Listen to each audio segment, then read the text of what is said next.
Stop paying $20 every single month for ChatGPT subscriptions when your own computer can run powerful AI models completely offline for free. Welcome back to Techavro. Today, we are setting up Ollama and OpenWeb UI step by step to build your own private local ChatGPT interface.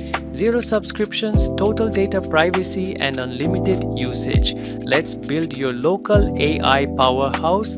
First, let's download the local AI engine.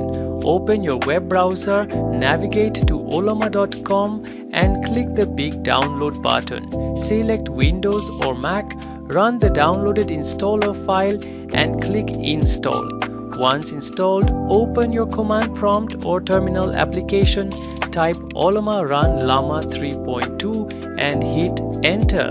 Ollama will automatically download and start running Meta's top-tier AI model right on your hardware inside the terminal window.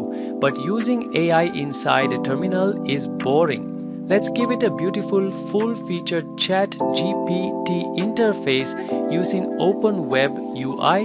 Finally, open your browser and go to localhost 3000. Create your local admin login, select Llama 3.2 from the top drop-down menu and start chatting. You now have a 100% private hyper-fast local AI running directly off your graphics card. If this local AI setup saved your wallet, smash that like button and subscribe to Techavro for more high-value tech guides. See you in the next one.